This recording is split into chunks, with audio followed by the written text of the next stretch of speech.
folks, UFL Jim here with the UFL Week 4 recap for you. Let's get into it. It's all about me.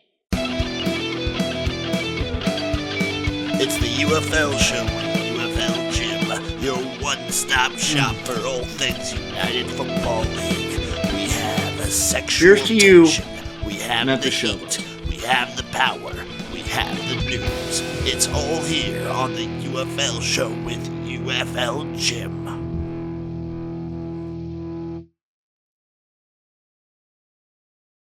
You guys win me on that. Y'all done my heart. Great job, yeah, let's go. Process on 3. 1, 2, 3. Process. Okay, so Week 4 just happened. There's a lot of thoughts, a lot of takes people are firing off. San Antonio gets their first win. Memphis looks like they're in the dumpster. I also feel like the refs are a little bit different / worse this year than they were last year. Maybe that has to do with the NFL sending some guys up to the UFL to get some training on what a real football league does. So maybe those guys have sort of tainted it. You know how like one bad apple spoils the bunch? A couple of NFL guys in the UFL kind of tainting the whole product. But it feels like some of these guys have been very flag happy and some of the calls have been off. It's been very weird. But that's just something I've kind of picked up on the season. Another thing that was really apparent this week are quarterbacks falling like flies. Houston down to their third stringer, Jalen McClendon, who honestly probably should have been their starter based on the way he's playing. He's got that swagger. You remember seeing him in XFL in 2023 for Vegas. He looked pretty darn good there for the Vipers. If my memory served me, if not, we'll have to ask XFL Jim. But the quarterbacks are just falling. Matt Corral got hurt a little bit this week. Memphis, I don't know what you're doing with either quarterback, if I'm being perfectly honest. Michigan, Bryce Perkins is the guy, but that's only because Etlin got hurt now. Houston, guys falling. Manny Wilkins for St. Louis. Max Duggan had to go in. Like, quarterbacks were just getting obliterated this week. It was, ugh. The games have also, these last couple weeks, been heating the hell up. We had a lot of close games this week, a lot of back and forth, and it was very, very exciting. And that gives me hope for the latter half of the season. And also, shout out to the union, shout out to the league for getting a deal done this week. They got a $7,000 raise per year, plus year-round health care. Love to see it. Love to see it. It's at this point that I'd like to take you guys over to the world of Chef Jim, as he has prepared a meal for us to kind of give us the overview of Week 4 of the United Football League. Take it away, Chef Jim. Hello there, UFL Jim. Chef Jim here to give you a guide through what was Week 4 of the UFL through your taste buds. Today, I'm going to be making some fried cabbage. So you need your cabbage, you need your sausage, you need your twisted tea, and you need your spices. So we got all our ingredients right here. We of course need to get our instruments. So we got our pan right here. Throw that down on the oven, and then you're ready to get cooking. When you're done cutting your sausage, always have a little sample here. And make sure you wash down. You gotta be properly lubricated while you're cooking.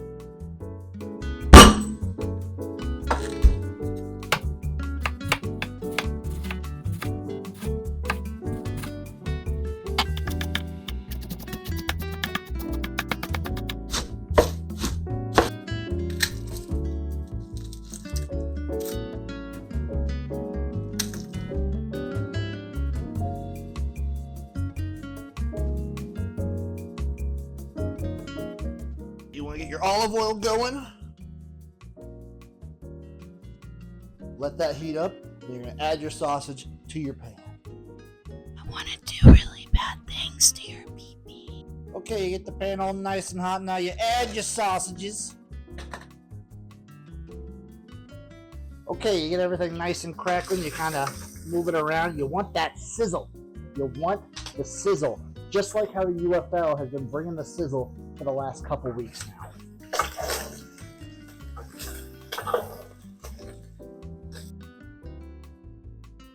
All right, next up, you add the onions. Then you add the garlic. And finally, you add the cabbage. You want to hit it with a little salt.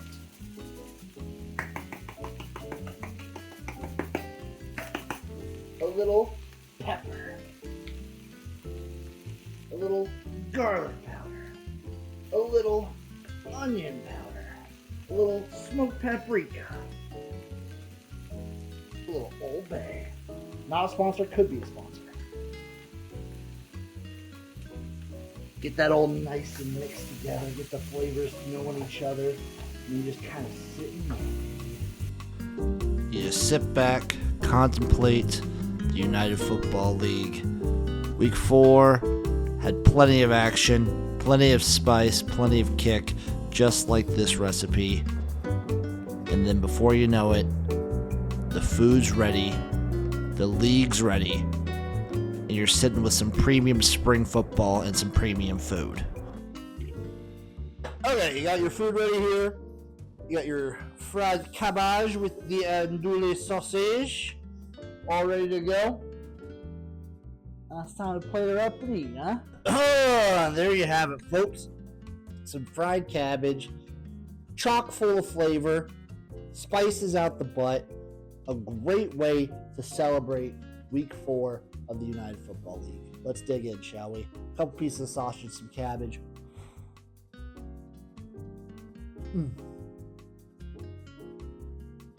Now, don't forget to wash it down with a delicious pig. Back to you, UFL Jim. Boy, that meal sure did look appetizing. I can't wait to have Chef Jim make us a little party platter for the championship game this season. Game number 1, we started with the Memphis Showboats taking on the Michigan Panthers. The Panthers won this one 27-9.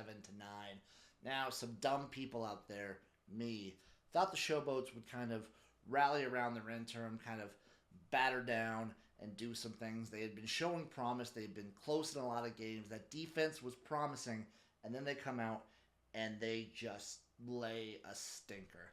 The Memphis Showboats are in a really, really bad spot, especially at the quarterback position. It is a rough go for the Shodies. Meanwhile, it was only made more apparent because you see Bryce Perkins for the Panthers ball the hell out. God, he was good. Bryce Perkins is the truth. He is electric. He can throw the ball. He can run. Bryce Perkins can do it all. Panthers, when they're firing on all cylinders, are a beautiful thing to watch. And the Showboats could do nothing, absolutely nothing to stop them. It was amazing. I think the Memphis Showboats, though, might be cooked. It feels like hope is lost at this point. It feels like everything is dark. And it feels like they have no chance at winning. But you know what they say, light is right there when you're dark. That's what the people say, and that's what the Memphis Showboats have to hope for going forward, because they need something, man. They need something. For the Michigan Panthers, I feel like they just need to kind of turn it on against the better teams. So they've beaten the Memphis Showboats twice, and they've beaten the Brahmas. And they have lost to the Stallions, which is a good team, but they seem to have this bugaboo against the Stallions. So I kind of want to see it against the better competition, but damn, they look good. Those Panthers look really, really good. Game number 2, we have the Arlington Renegades versus the St. Louis Battlehawks, with the Renegades getting the win 30-15. Manny Wilkins gets knocked out early in this one. It really was rough to watch. It was a non-contact injury, and the way he had been playing with such fieriness was really, really tough to see him go down in this one. Max Duggan comes in relief, and it was rough. It was a rough go for the Dougmeister and the Renegades defense. Honestly, shout out both teams' defenses for having like great games, legitimately great games. Pick 6 going all the way to seal it for the Renegades at the end. Because St. Louis is like, as bad as the offense looked, their defense and special teams keep it a minute. Rodrigo Blankenship, player of the game for St. Louis, just by keeping them in this game as well as he did. But Renegades, it's the same thing every single week. They get out to a lead, they look fantastic early on, and then they just let teams hang around. They are terrible at closing games. It's just awful for them. And I don't know what they need to do, but they need to like kind of rally around and figure out what to do to just like choke the life out of teams. Maybe they need to like get just a Warriors mentality and start killing these teams. St. Louis, I am withholding full judgment. I want to see a full week of Max Duggan preparing as the starter before I go full bore on just like trashing him. But this was a very tough look for a team that a lot of people think should be one of the top teams in the league. It's not a good showing. Defense, though. Defense and special teams. Pretty darn good still. Game number 3, we had the Birmingham Stallions taking on the Houston Roughnecks, with the Stallions winning this one 23-16. Now, historically, the Roughnecks, the Gamblers, have always played the Stallions very close, and this game was no different. Corral, though, for the Stallions. Mwah. This was the game that all Stallions fans wanted to see out of Matt Corral, because he looked fired up. He was running well. He was slinging the ball with Deion Kane. That combo, that combo is pure sexual football energy. It's great. And for the Roughnecks, it's great to see some fight in them. It's great to see a guy like Jalen McClendon on this team and kind of rally them together and get some juice back into this franchise. I love seeing that. I love seeing a guy... Jesus! I love seeing a guy like Jalen McClendon be able to, like, rally Houston. And, damn, like, Curtis Johnson, CJ, you keep getting in your own way. I don't understand why you choose to go for one or don't choose to go for one or choose to go for two, and then you kick these weird field goals. Also, an aside, a guy whose last name is Blewett probably should not be a field goal kicker. Meanwhile, especially when you see the difference between him and the thick kicker for Birmingham, it was painful to watch. But damn it, Houston was in it. It was back and forth, and it hurts. This one hurts, but it hurts because they were so close, not because you feel like they're a franchise that's giving up. So there's hope in Houston. There's hope for the Roughnecks, and that's something I don't think I've been able to say for multiple years now. And Matt Corral goes down late, and we get to see the man, the myth, the legend, Case fucking Cookus in the game. And what does he do when he comes out? He sets a block. That's right. He's your last quarterback you have on roster, and that man is trying his hardest to block. God, it was so fun seeing Case back in. I wanted Houston to win just for the storyline and how hard they were playing for Jalen McClendon, but you can't rookus the Cookus. And the Stallions keep getting lucky. I don't know, they get the calls, they are sloppy with penalties. Like, I still don't think this Stallions team is nearly as good as the Stallions of last year, the year before, or 2022. I just don't. I feel like they're going to slip up at some point. It's just a matter of when, not if. Game number 4, we had the Brahmas taking on the Defenders, with the DC Defenders falling. That's right, falling to the Brahmas, as the Brahmas win 24-18. The Brahmas get their first win, and DC gets their first loss. I think that's a theme, that's a trend for undefeated DC teams. Remember, 2023, they lost to the Guardians of Orlando, led by one Quentin Dormady. And now they fall to the San Antonio Brahmas. Good win for the Brahmas. What a great game. This game was probably so far the best game of the season. Both quarterbacks feeling themselves. Jordan Ta'amu slinging that thing. For the most part, obviously there's still a couple Jordan Ta'amu like iffy things here, some overthrows and things like that. But the man has 300 yards. He can't complain. Did it with his legs too. He's looking pretty darn good this year. And this was easily Kellen Mond's best game of the season. Easily. San Antonio's defense came in clutch when it had to. Wasn't great for a good chunk of the game, but it came in clutch when they had to. And special teams, baby. They got a friggin' punt return touchdown. First special teams touchdown of the season. And this game had it all. Them boys were hitting. It was violent. It was rough. At some points, it was a ref show. It had a weird super challenge that I'm not quite sure the rules on. I don't think that if you do a super challenge and then someone like Mike Pereira finds something else wrong with the play, but your super challenge wasn't corrected, then you shouldn't be able to keep your challenge. So what happened is DC, they throw the flag, they throw the super challenge for a potential false start. Well, there's no false start, but it also looks like he didn't make the first down on the play. So, yeah, you can say, oh, he didn't make the first down, but that still shouldn't be an award for the DC Super Challenge. Like, they shouldn't get to keep their challenge after that. They should, like, forfeit that, because you had to be specific. What they tried to challenge was not what ended up being called. But whatever, I digress. This game had it all. Super fast-paced, back and forth. San Antonio throwing haymakers, DC giving them gut punches, and it came down to the wire. It came down to the end, and DC just couldn't get it done. They had a couple shots late in the fourth quarter, and they just couldn't finish it.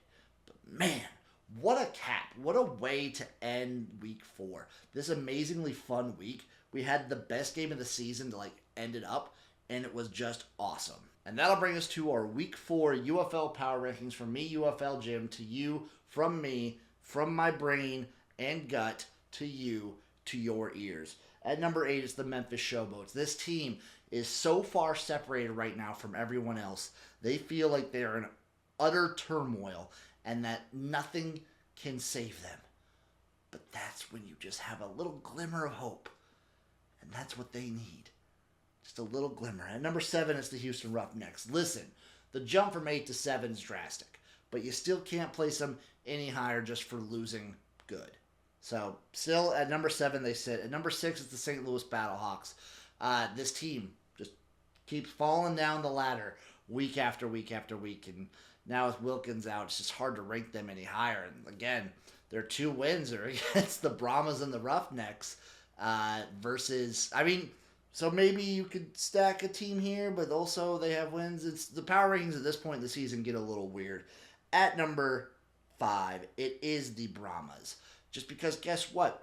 You win against DC, the only undefeated team in the league up until this week, you get ranked a little bit higher. Kellerman looking good. They're rallying around Party. Man, it's fun to be a San Antonio fan right now because they have it. They have the hope. They've grabbed onto it. At number 4, it's the Panthers. It's the Michigan Panthers, baby. Now, people have been calling St. Louis fraudulent all season, but I don't see the same kind of smoke for Michigan. Because when you take a look at it, Michigan has only beaten the worst teams in the league as well. But I believe in this team. I think they're legitimate, but I'm going to have them at number 4. At number 3, it's the Stallions. Guess what? Call them lucky, call them whatever you want. They just keep winning. They have a championship mentality.